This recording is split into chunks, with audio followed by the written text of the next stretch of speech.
Fala pessoal, beleza?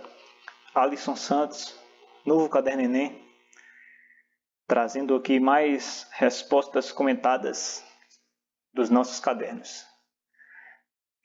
Hoje com o caderno de História. Esse caderno tem 435 questões, né? Lembrando que no nosso site, novocadernoenem.com.br, é possível baixar o caderno de Geografia completo. E tem muitos materiais, né? Que a gente disponibilizou lá, versões anteriores, né? Então vocês podem baixar por lá. É bem simples. Link direto, baixou o PDF, tudo certinho. Então vamos lá, né? Questão número 1 do caderno de História, prova Enem 2009, né? As imagens reproduzem quadros de Dom João VI e de seu filho Dom Pedro I, nos respectivos papéis de monarcas. A arte do retrato foi amplamente utilizada pela nobreza ocidental com objetivos de representação política e de promoção social. No caso dos reis, essa era uma das formas de se fazer presente em várias partes do reino e, sobretudo, de se mostrar em majestade. Aí a imagem, o retrato de Dom João VI, né? Aqui à esquerda, e à direita, retrato do imperador, né? Dom Pedro I, filho, né? E Dom João VI. As comparações das imagens permitem concluir que...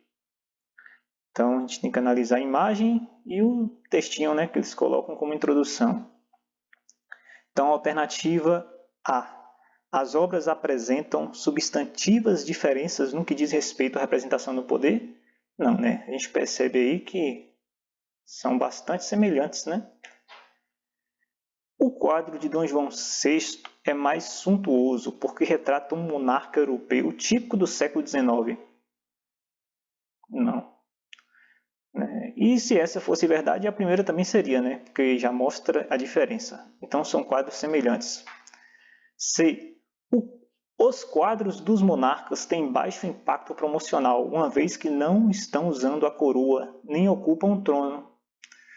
Não, mas o trono está aqui e a coroa que também está representada. E o próprio texto disse que as imagens os quadros eram justamente, né, para mostrar, para promover a imagem desses monarcas. Letra D. A arte dos retratos no Brasil do século XIX era monopólio de pintores franceses como Debré? Não, né? Também uma alternativa sem sentido, né? E a alternativa é, né? É a que nos resta. O fato de pai e filho aparecerem pintados de forma semelhante sublinha o caráter de continuidade dinástica, aspecto político essencial ao exercício do poder régio, né, da monarquia, com certeza. Então, é uma alternativa escolhida até por eliminação, né, pois a representação dos personagens é semelhante à dos retratos de outros soberanos da época, criando uma espécie de simbologia, né, do poder que vai muito além de uma mera relação dinástica. Assim, a cooperação das imagens permite concluir que o fato de pai e filho aparecerem pintados de forma semelhante sublinha o caráter de continuidade dinástica, né? Confirma essa dinastia, né? Com a característica da monarquia. Então, vamos de alternativa E. Né? Alternativa E. Questão 2. Boicote ao militarismo propôs o deputado federal Márcio Moreira Alves, do Movimento Democrático Brasileiro, MDB, em 2 de setembro de 1968, conclamando o povo a reagir contra a ditadura. O clima vinha tenso desde o ano anterior, com forte repressão ao movimento estudantil e a primeira greve operária do regime militar. O discurso do deputado foi a gota d'água. A resposta veio no dia 13 de dezembro com a promulgação do Ato Institucional número 5, o famoso AI-5. Considerando o contexto histórico e político descrito acima, anteriormente, na verdade, o AI-5 significou. Então, a questão aí, do período mais duro, da ditadura militar. Alternativa A, a restauração da democracia no Brasil na década de 60, não. Foi o período mais duro, Pelo contrário, intensificou a ditadura. Alternativa B, o fortalecimento do regime parlamentarista, também não, brasileiro, no ano de 68. C, o enfraquecimento do poder central ao convocar eleições no ano de 70, não, a gente só vai ter eleições no início da década de 90, D, o desrespeito à Constituição vigente e aos direitos civis do país a partir de 1968, com certeza. Letra E, a responsabilização jurídica dos deputados por seus pronunciamentos a partir de 68. Também não. Então, alternativa D, Os atos institucionais foram uma criação do regime militar implantado no Brasil após a queda do presidente João Goulart. Em nome da defesa daquela Revolução de 64, sobrepunham-se à própria Constituição, configurando um caráter ditatorial do governo, os AI-5. Esses atos institucionais exacerbaram particularmente o autoritarismo, principalmente o 5, ao conceder poderes excepcionais ao presidente da República por tempo indeterminado. Então, alternativa D. Vamos à questão 3. A figura de coronel era muito comum durante os anos iniciais da República, principalmente nas regiões do interior do Brasil. Normalmente, tratava-se de grandes fazendeiros que utilizavam seu poder para formar uma rede de clientes políticos e garantir resultados de eleições. Era usando o voto de cabresto, por meio do qual o coronel obrigava os eleitores de seu curral eleitoral a votarem nos candidatos apoiados por ele. Como o voto era aberto, os eleitores eram pressionados e fiscalizados por capangas para que votassem de acordo com o interesse do coronel. Mas recorria-se também a outras estratégias, como compra de votos, eleitores fantasma, troca de favores, fraudes na apuração dos escrutínios e violência. Então, algo que até hoje é uma prática no Brasil, Tem muitos ainda coronéis espalhados pelo interior do país, Com relação ao processo democrático do período registrado no texto, é possível afirmar: o coronel se servia de tipo de recursos para atingir seus objetivos políticos de todo tipo de recursos. Então, essa alternativa A já é a alternativa correta, Ele fazia de tudo para alcançar o poder. O coronelismo constitui-se a base do poder político local durante a República das Oligarquias, que é entre 1894 e 1930. Então, a influência do coronel resultava de uma combinação de fatores estruturais, uma concentração fundiária, tinha muitas terras, tinha muita renda. Então, ele tinha uma força econômica e um prestígio social muito grande nessas regiões. Era como se fosse um grande pai. E isso misturava-se com outras de caráter imediato, com a força de caráter imediato, com uma prática de clientelismo e pressão sobre os eleitores, uma relação de troca de favores e até violência, como se diz aí. Então, as outras alternativas estão erradas. O eleitor não podia eleger o presidente da República, o coronel aprimorou o processo democrático ao instituir o voto secreto.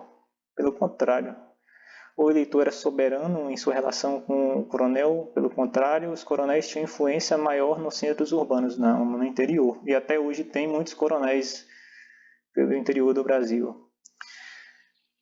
Até questão 4. Agora vamos de Revolução Cubana. A Revolução Cubana veio demonstrar que os negros estão muito mais preparados que se pode supor para ascender socialmente.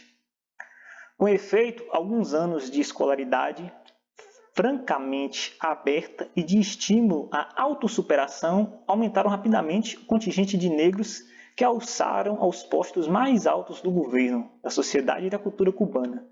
Simultaneamente, toda a parcela negra da população liberada da discriminação e do racismo confraternizou com outros componentes da sociedade, aprofundando o grau de solidariedade. Tudo isso demonstra claramente que a democracia racial é possível, mas só é praticável conjuntamente com a democracia social.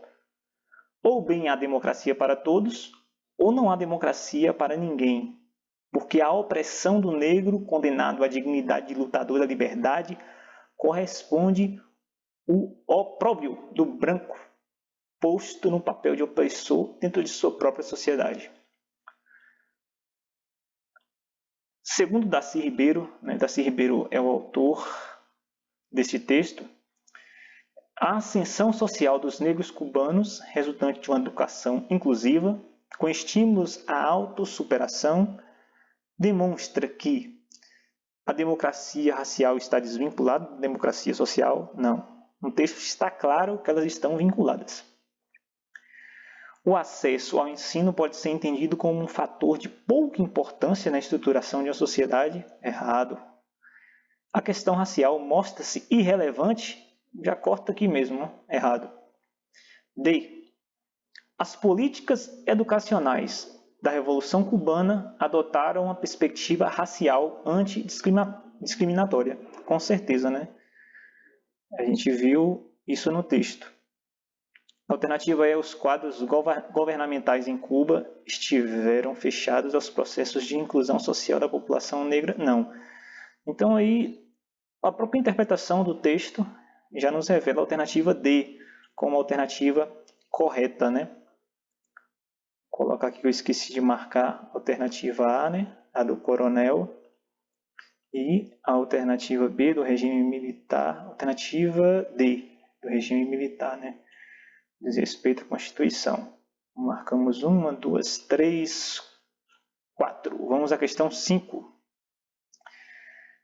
Desgraçado progresso que escamoteia as tradições saudáveis e repousantes.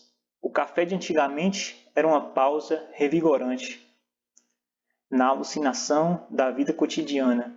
Alguém dirá que nem tudo era paz nos cafés de antanho, que havia muita briga e confusão neles. E daí? Não será por isso que lamento o seu desaparecimento do Rio de Janeiro. Hoje, se houver desaforo, a gente o engole calado e humilhado. Já não se pode nem brigar. Não há clima nem espaço. Então o autor lamenta o desaparecimento dos antigos cafés pelo fato de estarem relacionados com. Então vamos interpretar essa questão. Então a alternativa A nos diz que está relacionado com a economia da República Velha, baseada essencialmente no cultivo de café. Pouco sem sentido, né? Alternativa B, relacionado com o ócio, uma pausa revigorante associada ao escravismo que mantinha a lavoura cafeeira. Também não, né? Relacionado com a especulação imobiliária que diminuiu o espaço disponível para esse tipo de estabelecimento. Também não. D. Relacionado com a aceleração da vida moderna, que tornou incompatíveis com o cotidiano tanto o hábito de jogar conversa fora quanto as brigas. Né? E a gente vê aqui que ele cita desgraçado progresso que escamoteia as tradições saudáveis e repousantes. Né? Então esse progresso, essa aceleração da vida moderna foi responsável por essa lamentação do autor. Né? A letra E diz o aumento da violência urbana, já que as brigas cada vez mais frequentes levaram os cidadãos a abandonarem os cafés do Rio de Janeiro. Também não. Então o texto, né, permite afirmar que o desaparecimento dos antigos cafés no Rio de Janeiro é consequência da aceleração da vida moderna, né? Que tornou incompatível com o cotidiano, aquele hábito de jogar a conversa fora e até de brigar. Alternativa D. Questão 6. O Marquês de Pombal, ministro do rei Dom José I, considerava os jesuítas como inimigos, também porque no Brasil eles catequizavam os índios em aldeamentos autônomos, empregando assim a chamada língua geral. Em 1755, Dom José I aboliu a escravidão do índio no Brasil, que modificou os aldeamentos e enfraqueceu os jesuítas. Em 1863, Abraham Lincoln, presidente dos Estados Unidos, aboliu a escravidão de todas as regiões do sul daquele país que ainda estavam militarmente rebeldes contra a União em decorrência da Guerra da Secessão. Com esse ato, ele enfraqueceu a causa do Sul, de base agrária, favorável à manutenção da escravidão. A abolição final da escravatura ocorreu em 1865 nos Estados Unidos e em 1878 no Brasil. Então, bem depois no Brasil, né? Eles falam que do Sul, nos Estados Unidos, a parte Sul tinha uma cultura mais parecida com a nossa, né? Da escravidão, das monoculturas, e a parte Norte era mais uma questão de povoamento, né? Algo mais organizado, mais desenvolvido, né? No aspecto social. Nos dois casos de abolição da escravatura, observam-se motivações semelhantes, tais como: alternativa A, razões estratégicas de chefes de Estado interessados em prejudicar adversários para afirmar sua atuação política.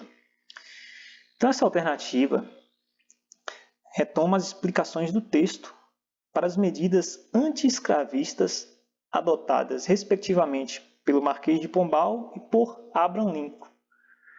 O primeiro visando enfraquecer os jesuítas, né?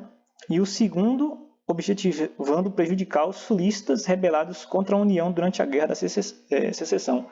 Então, eles usaram das medidas anti-escravistas para manutenção do poder, né? Então, a alternativa A está correta. Então, as seguintes, todas erradas, né? Fatores culturais comuns aos jesuítas e aos rebeldes do Sul, contrários ao estabelecimento de um governo central, cumprimento de promessas humanitárias de liberdade e igualdade feitas pelos citados chefes de Estado, eliminação do uso de línguas diferentes do idioma oficial reconhecido pelo Estado, resistência à influência da religião católica comum aos jesuítas e aos rebeldes do Sul. O que tem de comum entre enfraquecer jesuítas e enfraquecer rebeldes do Sul era a escravidão. Então, esses chefes de poder implementaram uma política anti-escravista para que esses grupos, tanto os jesuítas como os sulistas, não ganhassem cada vez mais força. Alternativa A. Opa! Vamos consertar isso aqui. Alternativa A.